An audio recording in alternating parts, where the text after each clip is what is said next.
Hey guys, welcome to the Live Live Play podcast. I'm your host Stephen Kinsella, and today I'm with Cara Augustenborg. I knew you'd joke. That was great though, you did great. She actually I said, said I'm gonna joke, Yeah. and I actually joked. Okay. Cara is Dr. Cara Augustenborg of environmental science, and Cara, welcome to the show. Thank you, exciting. So first off, this show is a little bit different because we're talking about climate change and how gym owners and general people can make a better effort in helping the planet, pretty much, because it's not doing so crisis, great. yeah. In crisis, it's not doing so well. Crisis, yeah. okay. So, Cara, before we get into this, just give us a little bit of background on you and why you're so passionate about your mission and your goal. My vocation. Your vocation. Or my hobby, depending on. I actually grew up in the States, and when I was a teenager, my parents moved to this place called Hanford, which is the biggest nuclear cleanup area in the world. So it's where they developed the plutonium for the first atomic weapon that was dropped on Nagasaki. And they didn't dispose of this nuclear material very well, so it is leaking all over this desert, and my parents, both for their jobs, were in charge of trying to help clean it up. So I suppose one of the jokes is that anyone who grew up there glows in the dark, because we've probably all been exposed to some radiation. So I guess as a teenager I would have been very aware of how humans can impact the planet and future generations' health on quite a significant scale. So that's kind of what got me into it and got me studying environmental science and engineering in college and grad school, and brought me to Ireland to look at agriculture and environment, because it's a huge issue here. It's also a huge issue in America. And then I liked it so much I stayed. Okay. And you're again, for people that are listening to this, Cara, as you have your own website that's Cara CaraAugustenborg.com. But actually, if you Google, I know that's really hard to spell, so if you Google the Verdant Yank, Verdant as in green and Yank as in American, I come up on top, so you can find that. Okay, and we'll put that in our show notes, guys, so you can click the link below. We'll make sure it's there. But also, you are a resident on News Talk, and you were on there last night. I've heard you on it before, and you've been on TV. You've gotten around the social media, the media. The media, yeah. It turns out that there's, I guess, environmental things are becoming kind of more in. Some of that is linked to economic growth. So when the economy is doing well, people they have more money to do the right thing. Yeah. So recently it's been a big thing, and I really believe that the battleground for trying to get action on environmental issues is the media, mainstream media or social media or whatever. That's where we have the debates, and that's where people make their decisions on what we should do. So I have a slot on News Talk because it's kind of it's slightly right of center politically radio station, so I think it's good to bring in sort of a left-green view into that, and it's called Down to Earth, and every week we do a different environmental topic, and your request to have me come in to talk about gyms got me thinking about the environmental impact of gyms, which turns out is more significant than I thought, and so we just finished a slot on gyms and how they can do more for the environment. And that's what we're going to actually start talking about now. So we run a training center. Turns out we're actually on the better aspect of being climate friendly. I wasn't sure about that, but turns out compared to your standard Globo gym, and you've done the research, so the likes of, I know that most gyms, treadmills are on, depending on the length of hours they're open, they're on for 15 to 20 hours per day. If they're a 24-hour gym, some gyms don't, they put them on standby, so they're on all the time. You've got minimum of 40 to 50 pieces of electrical cardiovascular equipment in the gym at all times. You've got the software, if you have a pool, that's another huge impact to the environment. And I worked in pools for years. I know the chemicals, I know everything that goes on there, and I know what happens when things go bad, and I know what happens when you have to, for example, backwash a pool and how much fresh water you need to replace that. So yes, there is I suppose the flip of the coin, people get to be active, people get to swim, it's good for the community, but then there's also a negative impact, and then where does the balance found? So when you were doing your research, what did you did it shock you to see what was going on with gyms, or? you would kind of go, yeah, I kind of knew that. I think, I mean, everything has an environmental impact. So we can't say, like, give up gyms because they're bad for the environment, because we give up everything. Like, that's just humans. There's too many of us on the planet, you know? So in that sense, I wasn't surprised. But what I was surprised about is the inefficiency in some ways of a gym, because it's a really big space. It's a really big space to heat and power or keep cool or whatever. And of course, you've all these sweaty bodies in the gym, so you're using air conditioning, you're using heating because you want people to be comfortable when they come in from, you know, a cold outside. And you don't, the gym's not full all the time. No. Like, it's empty a lot of the time, and maybe just a few people in it. So that's quite inefficient. So that surprised me. And I think the other thing that surprised me is I'm quite into renewable energy, and every time I'm on the rowing machine, I'm sitting here thinking, I should be charging my phone with this. It's ridiculous, you know? And it turns out there is a big trend now in gyms trying to be green, and they're bringing in this kind of these pieces of equipment that have been either retrofitted or they've been designed to power the lights and everything. And I think what surprised me the most is that actually makes almost no difference. It's really a gimmick that gyms are doing to kind of to make themselves appear green and kind of differentiate themselves from other gyms. Yeah. But the reality of how much energy those machines can provide is really small. Yeah. But even like if you, like as you said, like if our rowers were able to power your phone and you didn't have to charge your phone at night, they're small little changes. No, I don't know if concept or if I even thought of that. I'm sure that it's come across their desk, but I know that everything we have is battery powered, or it's not even battery powered. It will just work through human dynamo. Dynamo. Yeah. And I know most gyms that have, like, you can get treadmill. Every piece of equipment that is plugged in, you can replace with a non-electrical powered. Yeah. And they're just as good. And I know the likes of, I'm not plugging Concept, but Concept machines are the best. They're very, if you maintain them, they don't break. You have a machine for life. That makes a lot more sense, you know, in terms of payback or whatever, than buying one of these ones that plugs in and helps power the light bulbs or power your phone or whatever. Yeah. And then when it comes to, obviously, not like we have cleaning chemicals, your basics, Dettol and stuff like that, but like obviously the bigger gyms would have more industrial cleaning elements. And I know that when I did work with a local gym for 4 years, and we did try to find the chemical, because people were walking around the floors, that was the least harshest on the body, but it's still we'd still get people that would be more sensitive and their feet would get infected and rashes and stuff like that, and just those little things. But then when you have mass amounts of humans sweating, you need to make sure it's disinfected really well, because you can get, and it did happen to me, I had to cut my toe. I ended up with a very bad infection from cleaning floors, because when I was cleaning the floors I was wearing flip-flops, and whatever was in the water gave me a very, very bad infection, and actually ended up on antibiotics and everything for it. It was a bit crazy, but that was because, but then we have to do that cleaning to prevent that, but also there's a lot of chemicals. So and I was really surprised when I was doing my research for this that there was a study based out of Portugal where they went around to gyms and measured air quality, and what they found is because people are breathing a lot harder in gyms, and oftentimes the ventilation in these gyms isn't fit for purpose, they're inhaling even more of these fumes, you know? And it can be the cleaning chemicals, it can be formaldehyde coming off of plastic. So if you have plastic countertops or anything, that's usually made of formica, which has formaldehyde in it, which is a carcinogen.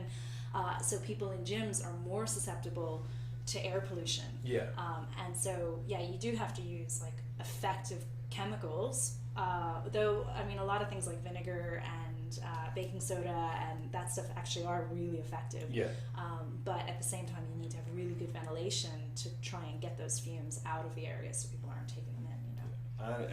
And then when it comes to plastics, and again I wasn't until I read your stuff, so Ireland is one of the top producers of plastic waste in Europe, and we produce more plastic than England, and based on population alone, that is crazy. That we are wasting so much plastic, and I actually felt bad. And normally I would have a drink on my counter, but my plastic water bottle is over there.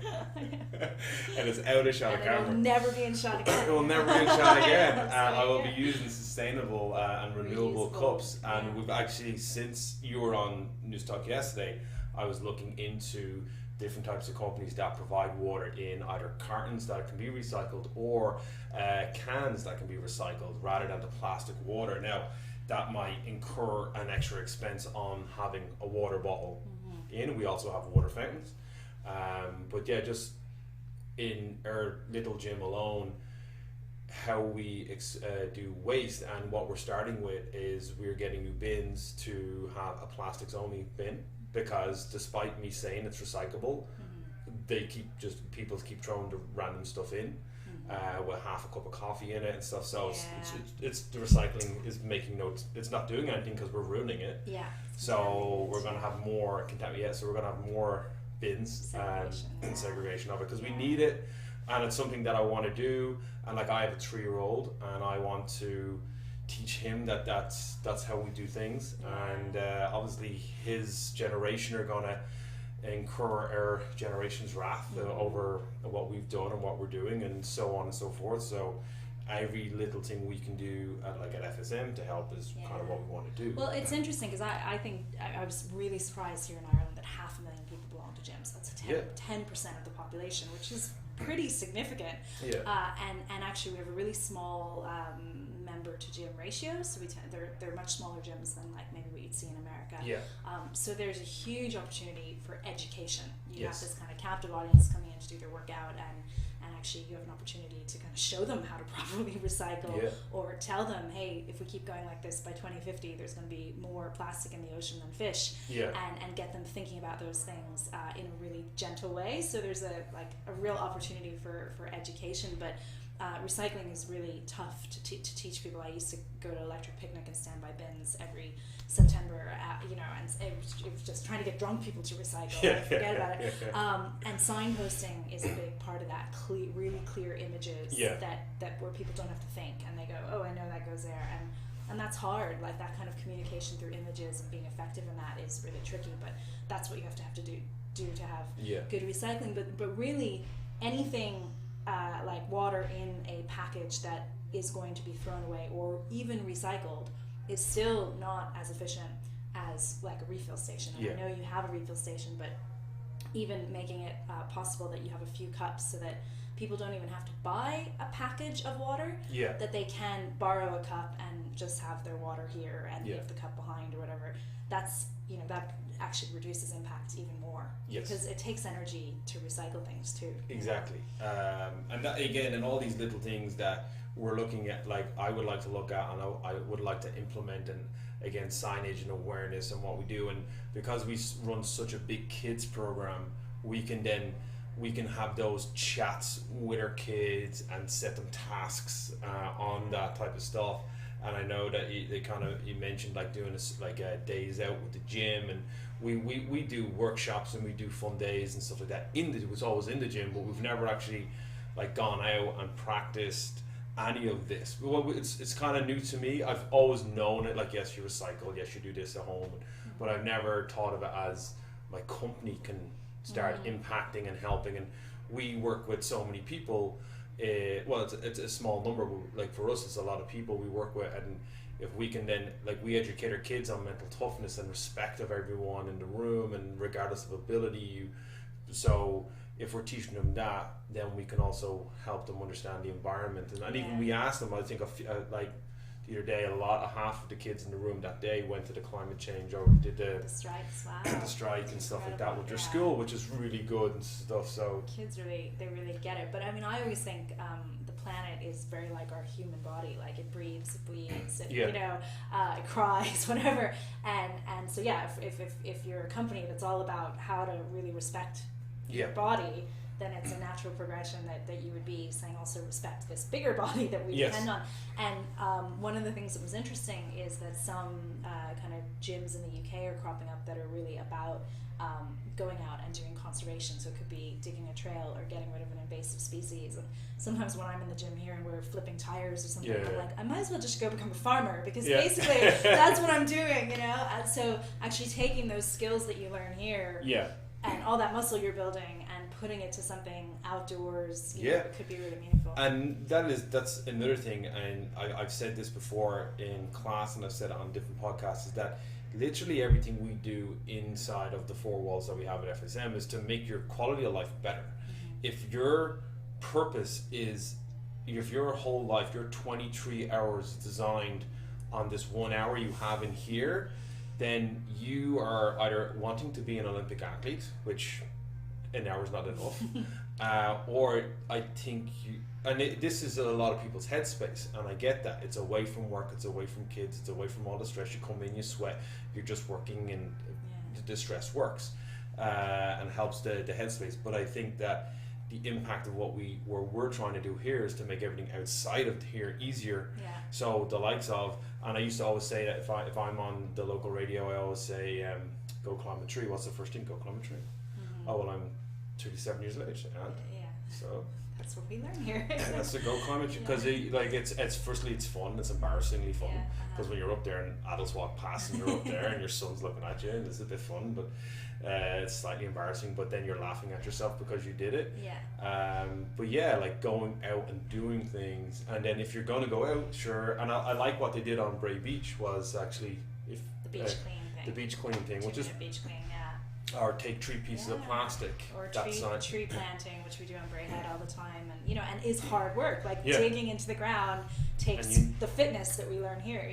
Exactly. So it's a win-win on that aspect, and that's again one of the reasons why I wanted to talk to you, because I don't know enough about it, and obviously I'm learning a little bit more now, and then I can start implementing stuff down the line, and what I can do today, and then what I can do in the coming year, and when we're doing our strategic planning for 2020 and 2021 is like climate and environmental aspects is, well, how are we benefiting and what are we doing, and is this positive or negative towards the greater goal, because FSM's mission is to impact as many people through fitness, but then what else can we teach them through that, and like with health and like even nutrition as well. I know you spoke about nutrition yesterday, and we're going to touch on nutrition today, because obviously meat and the processing aspect of meat and the carbon footprint that it leaves. Now I'm a carnivore. As you've seen on the I tried a vegan burger, didn't go down well, didn't get it. I did try. I will be trying some more stuff tomorrow. When I talk to another bunch of guys from Catalyst who are vegan friendly. But so where, like, you've done some research on that. It is the issue that I just wrestle with all the time, because I don't generally eat pasta or bread. I don't eat carbs, those kind of carbs anyway. And a lot of that stuff would be on the kind of vegetarian vegan thing, but then just because you're a vegan doesn't necessarily mean you're a healthy vegan. Exactly. So I don't like processed food, so I wouldn't ever eat that corn stuff, or that kind of stuff that has tons of chemicals in it and is supposed to taste like sausage but isn't. I'd have no interest in that, and so I tend to have like vegetables and protein, and so I eat meat too. And I know that animal agriculture is like the worst thing you can do for the environment, as an individual. Well, next to flying, right? But but I also, like, this is what my body responds to. This is how I lose weight, So I really struggle with this issue of like, what can I eat that's good for my body, but also not making a huge, anything is going to make an impact on the planet, but not making as much of an impact. And I think the kind of the emphasis on protein, and steaks and everything is maybe, it's probably the worst thing. So there are proteins that are better than others. Like obviously, lamb is the worst in terms of climate impact. Sheep emit the most amount of methane, followed by cows. So beef would be. So there are other proteins like beans and tofu and everything. But I know it's really hard because most animal proteins have all the amino acids we need, and most plant proteins don't. And so it's, but I think it's really interesting, and you would come at that from a really interesting approach of how do you get the balance right on protein, So for my understanding in nutrition, I think nutrition is just a horrible rabbit hole because it's all individualized. And it's a really new field too. Yeah. Actually, we know so little about nutrition. Yeah. And everyone eats differently, and everyone's body responds regarding on the hormone effect that a food can cause. Yeah. But with regards to there is athletes out there that claim that they're plant-based athletes and they're big and fit and they're strong, but then that is a very few. And I would kind of go down the road is that they are more genetically gifted to be athletes, and regardless of what they eat, they'll perform. When it comes to meat, I've worked with vegetarians who were kind of vegetarians, and when I got them to start consuming some food, some chicken or food, sorry, vegan food, real food. I'm trying to be politically correct here. The performance went up. They got leaner. They got stronger. And because I know that the benefit of meat eating is good for athletic ability. Yeah, it's efficient, I guess. But then you can go down the road of supplements, but then there's a lot of sugar and processing and chemicals and supplements. And despite what all the companies say, they're all pretty much the same. Yeah. And then what would work for you and what will work for me are two different things. So I could get great results with something, and you might have an adverse reaction that doesn't give you any results. Yeah. So it's all trial and error. Yeah. And then to really test someone, I'd have to do a full 6-week protocol, then see what was working, cut everything out, and then start reintroducing. And now no one has those 12 weeks or 18 weeks for me to sit down, and you're not going to dial it in for that long, and it's not convenient. So you're trying to be convenient with people, but how do you then offset the environment or to help the environment and still get your gains? Okay, so that's a hard thing. That's really hard. Yeah, and I think we chip away. I don't think, it's like you said with diet and everything, it's all small changes, and the same thing applies to environmental stuff. Like, you're not going to overnight switch from being a high meat eater to a vegan. No. So like this week now, because we're doing the nutrition challenge here, I slow cooked 8 chicken breasts on Sunday. Yeah. And so I've been eating pretty much all chicken all week, And that but that's better than usually I'd bring in some minced beef or something, and so I'm going, okay, well, it's a bit better than what I do, and maybe next week I'll bring in one vegan meal into that or something. So I definitely try to bring in vegan recipes into my my weekly plan without just saying that's it, I'm cutting it all out, because I think that's when you start to make the mistakes and your nutrition goes down. And as soon as you cut one thing out of your diet, you're going to see, if you're a meat eater and you automatically cut meat out of your diet, you're going to see ads for meat everywhere. It's like chocolate. It's the chocolate. It's very hard. And I know some people say it's an addiction and sugar addiction and stuff like that. I just think with food, it's habit based. So if you're eating, like, there was a point when I was eating bacon and eggs every single morning. Wow. And I think I was in it for years, and I was like 2-3 years, because the paleo, remember, everyone was mad about paleo, and it's like, we can eat as much fat and as much bacon as you want. I was like, okay. So everyone did, and then everyone started gaining weight, and I was getting bigger, and then I was like, I actually feel like I smell of meat. I just, there's something wrong here. So then I took bacon completely out of my diet in the mornings. Now, if I had it on a weekend, I wouldn't mind, but Monday to Friday, I'd have a breakfast where instead of bacon, I had one more egg, and I put more veg in, and then I started feeling better. And then I noticed that at my energy levels, because the body will respond to really good food, but then if you're overindulging on that really good food, like if you have too much veg, if you constantly have too much veg in your diet, your stomach's going to get upset. Yeah, because you need other things. Because you need other things to balance it out, and so it's like anything in mass amounts will be bad for you over time. Yeah. So it's that kind of. It's becoming an educated eater, I think, and knowing. And knowing what you can do versus what. So when people say to me, like, we do the red, orange, green, and I know that people in here can eat rice and pasta. I can't eat pasta. Yeah. Like I'm gonna just like it's like I'm a bit allergic reaction to it. Like it just makes me bloat. And I can't eat rice because it messes with my digestive system. Just feels really uncomfortable when I eat rice. Some people can. That's not fair. That's just the way you're built, and you have to accept that. And then you get people who are nutritionists say, "Oh, you shouldn't be eating this," but if you can get away with it. And it's okay in your system, and it's not increasing your body fat or your visceral fat, or it's not affecting you with your sleep, and you actually feel good when you have it, then I think more power to you. Go do it. You're allowed to eat that. Fair play.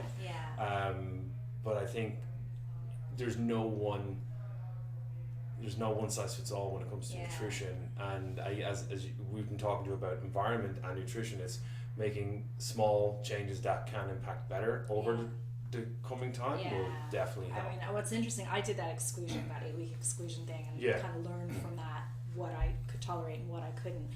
But when we did the body scan thing a couple weeks ago, my visceral fat score is really high, like worryingly high, and that's actually given me kind of pause for thought about animal fats, and I'm going, okay, maybe I actually really do need to switch over, because I might feel good, because I'm not eating pasta or whatever, but the scan is telling me there's something wrong. There's something that's in your diet that's not benefiting. And this is one of the reasons why I got that machine, because of that. And then when we rescan, and if it's coming down, we know that you're on the right course. Otherwise, I'm going to the hospital. Or the other way, we're sending you, we're ringing. And I just think that those little things about the human body, because the human body is a machine. Like, if you eat bad food, you're going to produce more methane going forward. Like so when you have a good digestive system, when you're fueling, it is a machine. It's an organic machine, and like anything, it gives off gases. Put this politely, It gives off gases, carbon dioxide, and a bunch of other things. So if we fuel it correctly, it's going to be a less impact. In theory, some people are just super polluters. Yes, there is. Some could be in this gym. Some days it's not so good. But there are other things we can do too. But just kind of getting back to today, if you could give, I don't know, one or two things that someone could do today to impact either their health or their home, to impact the environment, what would it be? Well, it's a really tough question, because it differs for everybody. So the first thing I say is that people should know, particularly their carbon footprint. That's actually relatively easy to go out and find, and you can go onto like carboncalculator.com or just Google carbon calculator, and there's lots of different calculators where you put in your energy bills and what kind of diet you have and how often you fly, and it'll come back with a number. And in Ireland, the number is about 13 tons of carbon equivalent, like all the greenhouse gases, per person per year is what we emit, which is really high. Like it's up there as one of the highest in Europe. So what we need to do is get it down to 2 to 4 tons per person. So that's a huge drop. That's crazy. Like how are you going to do 13, that? Not 3, right? Yeah, 13 to 2, right? Yeah. And that's, I've looked at how to do this, because I want to do this. And even if I go completely vegan and give up my car and stop flying and do, spend hundreds of thousands on my house to get it, super energy efficient, I can get it down to about 6. Okay. But that's still not enough, right? And so that's actually where government intervention, and that's where all these strikes are coming from, because it's impossible as an individual to do what we need to do to address climate change. But if the government, what they call decarbonize the grid, so if we move completely away from fossil fuels and we had all renewable energy and we had fossil fuel free transport, then I wouldn't have to make any dietary changes, and it wouldn't matter what my house was like, because when I turned on the lights, it's being powered by renewable energy, and I could get my carbon footprint down to 2 to 4 tons. So that's why this idea of system change is way more important than just individual change. So there's 2 things I say. One is know your carbon footprint and start chipping away at the high things. For me, it was flying. So I gave up a job in Brussels so that I wasn't flying as much. But the other thing is get political, actually, and it's about pushing politicians. And in Ireland in particular, we have very good access to our politicians. And so just if they come to your door saying, what are you doing about climate change? What are you doing about climate change? And I think we're seeing now all these people out striking and protesting, suddenly these politicians who didn't give two hoots about climate change 2 years ago are suddenly saying they care, you know. So I'm really an advocate of political engagement, and you know. And that's good, and that's not just so if you're listening, that's not an out to say you don't have to do anything till the bigger people do other stuff. That's you still can make changes. It's top down, bottom up. So I think if you know your carbon footprint, then you know, well, what can I do? Can I give up one flight a year? Can I have meat-free Mondays? Can I do? But it's different for everybody, depending on who they are. And then the other thing is to be really mindful of your waste. And there's really interesting Facebook groups all over now called Zero Waste. So there's Zero Waste Ireland, and there's Zero Waste communities popping up all over Ireland. And they put really good ideas of how to cut down on waste and where you can bring reusable packaging to buy your food or whatever, how you can make your own packaging free soaps or shampoos but it's just getting to think about how much do we throw out and how could we cut that back. And I know I was only watching this last night of the Bill Gates interview series on Netflix on what he's doing with sanitation, and he's creating these toilets, and he's been working with them for I'm on episode 2 of it, in third world developing countries, that if you go to the bathroom, the waste will be used to firstly create energy to purify the water of the waste, and then you have soil.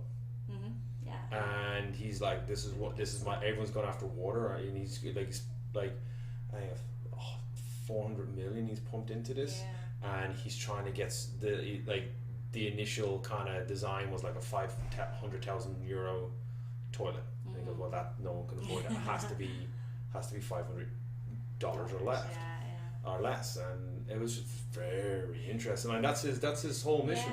He can it's like, I can literally change the world's waste. I think we're really lucky actually that we are living in a time where there's technology to solve all these things. So like we could get all our energy from solar or wind or whatever. We could be using our livestock waste here in Ireland to create energy. So it's all there, but you're right, it's about making it kind of cost effective enough that people can actually buy it, 100%.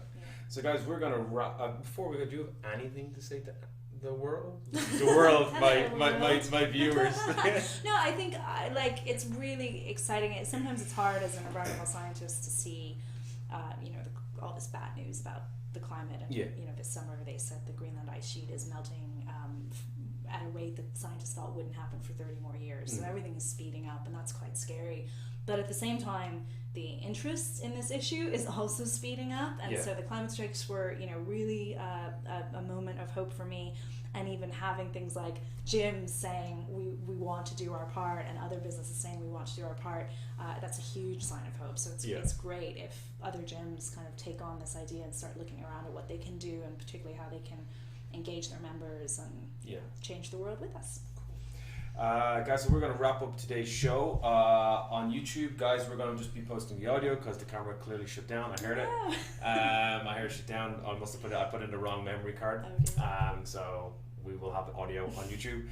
Don't forget to like and subscribe and share it with your friends and leave a positive comment. If you want any information on environmental change and more information on climate change, all Cara's links to our website and stuff like that will be on the show notes below. So just scroll down, you'll find them all there. And Cara, thank you very much for being on the show. Thank you, Stephen. And because of Cara's show, I can now officially move into Spotify. They'll let me on now. Woohoo! Okay. All right, guys, we are out.